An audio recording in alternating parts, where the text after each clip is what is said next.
Welcome back, ladies, gents, and lizards alike. Another new Rift day today. So, my thinking of this, or why I purchased it, was not only a friend of mine said I needed to get one, but if I'm using my bolt action, I'm normally carrying a pistol. Now, my pistol would normally be a Glock 17 of some kind. Either I'll take my Umarex or my TM.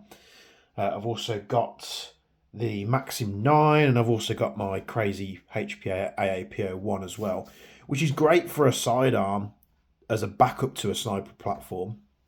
But what about when you're in that situation where there's somebody close and you want to be quiet? Now, a gas blowback pistol isn't going to do that. But alternatively, I didn't want to carry a Mark 23 because they're very big, especially when you're catering having the suppressor on. They're just bulky pistols. So that led me to the next choice, which was having it really small, non-blowback, capable of putting a suppressor on, maybe with some modifications. But I landed on, again, from Kenny at Empire Airsoft, the Tokyo Marui LCP2. Now, I have had one of these little pistols before. I had the Bodyguard 380. I think I had the holster for it and, the mag holder, and I bought a bunch of mags for it. Never really used it. It didn't really fit into its place, but this will, with the modifications that we're obviously going to do to it. But in this first video, we're going to be taking a look at the Tokyo Marui LCP2. You'll see here, as standard with Tokyo Marui, very, very good boxes. They always know how to do it very well, don't they? So let's get this bad boy out. Before we get to the pistol, you've got your usual bits and pieces like manuals, like parts list maybe, and stuff. Like all the documentation is in the lid, so we don't need to get into that. Here we have it, the LCP2. This is a replica from Ruger, which is where it gets its sort of replica status from. It's not just a made up product, which sometimes Marui does. So this is a fully polymer pistol. It's non-blowback.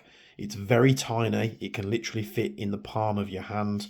We've got the textbook Tokyo Marui red barrel plug here, which we can pull out.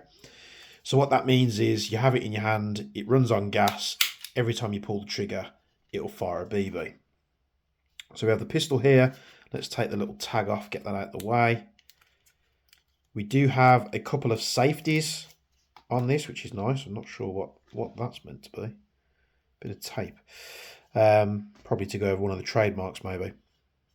So we actually have a safety on the back there, which can be actuated with your thumb, which blocks the trigger. Obviously it won't fire now because there's no magazine. I've already pulled the trigger once.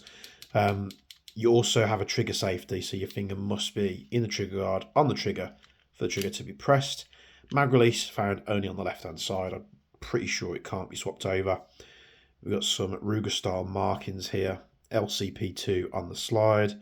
Compact carry gas gun series. You'll see there. The texture's very nice on this. It's so tiny and dinky. I always forget how small these guns are. Tokyo Marui made in Japan. You've got 380 auto on the slide there. And it's basically very simple. You have a little gas mag. I think these hold about 10 rounds, which are the small mags. You can get the extended ones, which hold, I think, about 15, but they are quite significantly bigger than these, which, 10 rounds is probably more than you need. You could carry a couple of these. You probably fit 2 of these in a pistol pouch, so they're very dinky and out of the way. So I'll probably stick with the short mags. Now, holding it, my hands do sort of sit over the edge with this pistol, but it's not uncomfortable, You can get 2 fingers on there. With the extended mags, you can have a proper grip on it, but it just enlarges the report of the pistol quite considerably. So now I've got the mag in, the trigger will work. We've got the safety there. We can pull the slide off by removing this little screw in the front, which we'll get to in just a moment. What else do we have in the box? We have the little box of accessories that Tokyo Marui like to put in there. Let's get this out for you.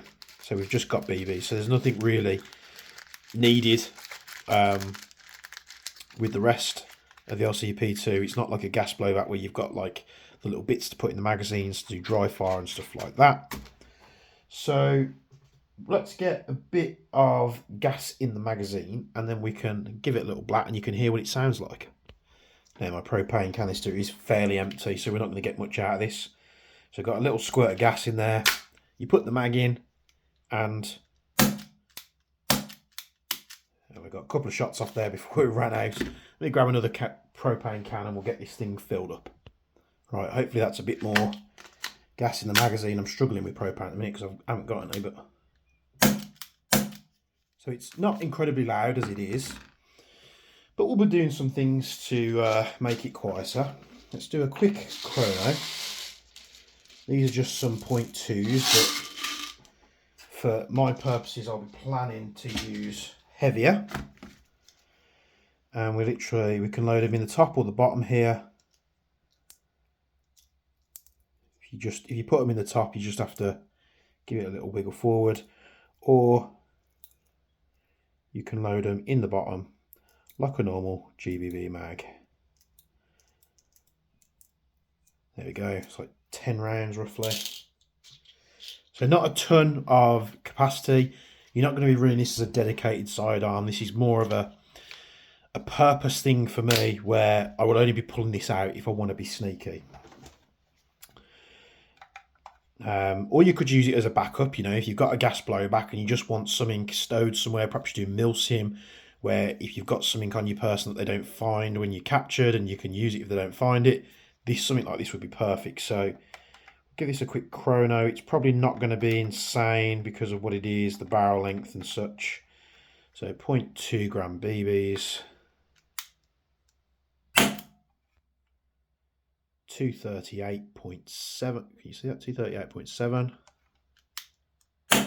Half a joule. Half a joule. 242.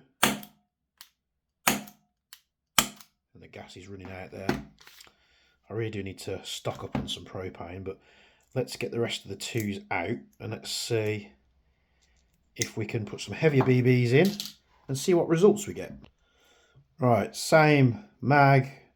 I've squirted the last bit of propane I think I've got, so I'll have to go pick some more up this week sometime. Did I just drop one? Yeah, there it is.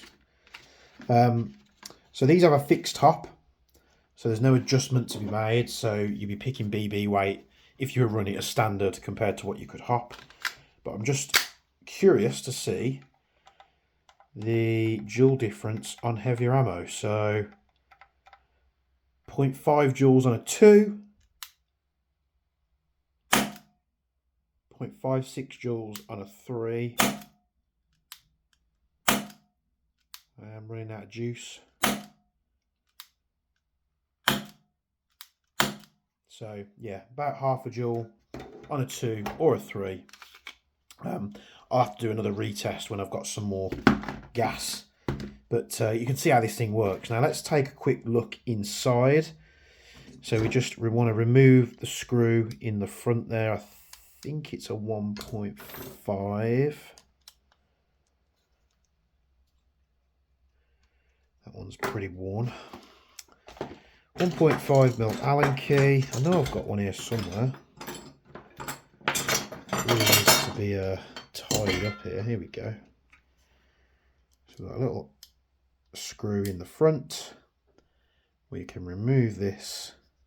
And when I had my original Bodyguard 380, this is how I modified the hop.